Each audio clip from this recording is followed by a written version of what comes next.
उसको फिर आज ऋणी करना।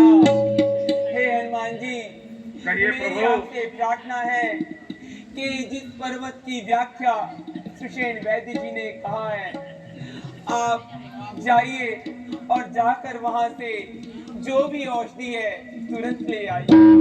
जो आज्ञा प्रभु। हे वैद्यराज जी,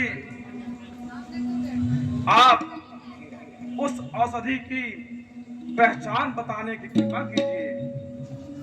भूतल में हो, भूतल में हो या सागर में हो, लाएगा दास अभी जाकर, चाहे हो ब्रह्मा के घर में। बतलाओ बतलाओ उसका रंग रूप किस दौर हाथ वह आएगी। रघुराई अगर सहाय है तो रात रहे आ जाएगी। हे वैद्यराज, आप उसको बताने की कृपा कीजिए। हनुमान जी, जब आप पर्वत पर जाएंगे, द्रोणाचल पर्वत पर, कहिए वैद्यराज। तो वहां जो संजीवनी बूटी है वो सूर्य की तरह चमकेगी अंधकार में। जो अंधकार में सूर्य की तरह चमकती हुई दिखाई दे, आप समझ लेना कि वही संजीवनी बूटी है और आप उसको रातों रात ले आइए। लेकिन ध्यान रहे हनुमान जी, प्रातः काल नहीं होना चाहिए। अगर प्रातः काल हो गया और सूर्य उदय हो गया तो लक्ष्मण जी के प्राण नहीं बच सकते। ठीक है वैद्यराज जी।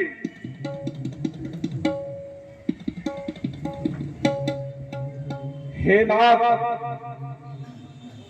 हे नाथ, कहो तो चंद्रमा को कपड़े की तरह निचोड़ूं मैं, उसका मुख ला करके लक्ष्मण के मुख में छोड़ूं मैं।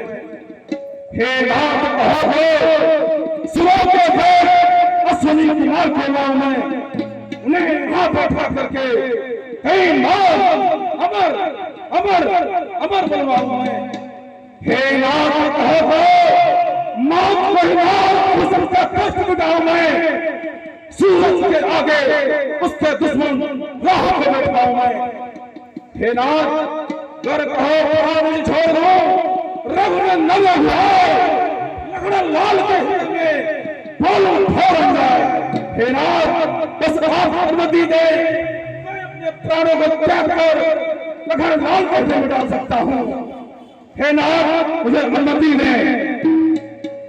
विजयी भव। श्री राम जय राम, जय जय राम। श्री राम जय राम। का पत्र मेघनाथ कहलाता हूँ। हमारे माननीय अन्नू तिवारी जी, उनकी तरफ से व्यास जी के लिए 25 रुपए की राशि सम्मान भेंट प्रदान की जाती है।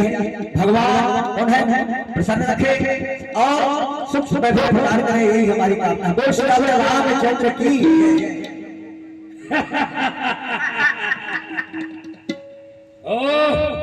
ठीक है पुत्र, बहुत ही अच्छी खबर लाए हो। बड़े आए थे लाहौर से युद्ध करने। काशी, मैंने उन्हें सुला दिया एकदम से।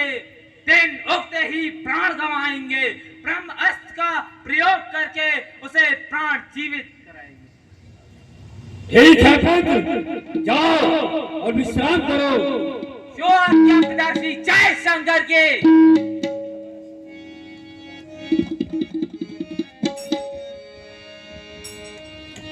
महाराज जय शंकर की। महाराज एक बड़ी खबर आई है। अपने महल से जो वेद जी नहीं रहे, उन्हें बानर चुरा लेंगे। वही लपैया बानर जो जला के गए रहो, वही ना चुरा लेगा। और हमने बता भी दिए हैं कि लक्ष्मण कैसे जीवित होंगे। क्या कहा? हाँ, उस बंदर ने हमारे आज किया वैद सुषेण का हरण करके रामा दल में ले गया। इधर का और उस नमक हराम वैद ने दवा बता दी। इधर का बानर निकल भी टुका लेने। बंदर लेने को जा रहा है। इधर का परंतु मैं उस बंदर को पर्वत तक नहीं पहुंचने दूंगा। वहां दूर देखे मरा मैं जनावा,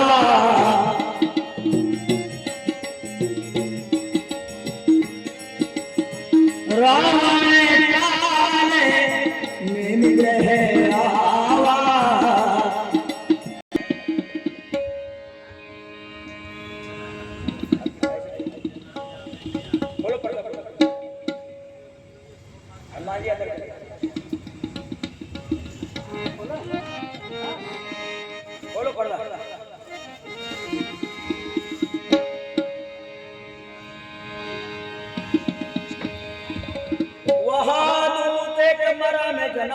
ने बंदरों का साथ करके एक विशाल सेना तैयार करी है। उस सेना में एक हनुमान नाम का बंदर है। वो एक बार आकर के मेरी लंका में आग लगाकर भाग गया, और आज मैंने युद्ध को देखते हुए युद्ध का संचालन करने के लिए अपने पुत्र मेघनाथ को भेजा था। मेघनाथ ने वो छोटे तपस्वी पर ब्रह्म शक्ति का प्रयोग किया है। वह छोटा तपस्वी रणभूमि में मूर्छित अवस्था में पड़ा हुआ है। परंतु एक दुख भरी खबर है, हमारे राज सुसैन ने उस बंदर है जो बंदर रहा, उसने धोखे से हमारे राजकीय वैद का हरण करके रामादल में ले गया। रामादल में जाकर के उस नमक हराम वैद ने दवा बता दी है, और वह बंदर उस दवा को लेने के लिए उत्तर दिशा में द्रोणागिरि पर्वत की ओर जा रहा है।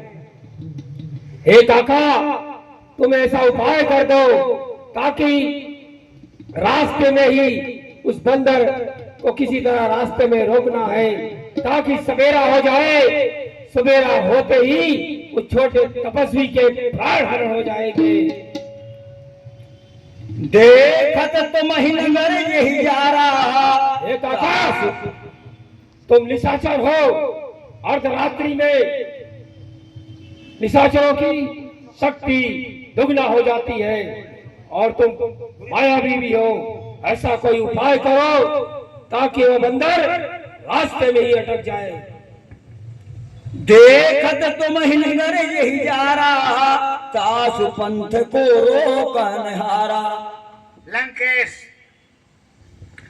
आप अपने हृदय में तनिक विचार करें। आपके होते हुए जिसने समस्त लंका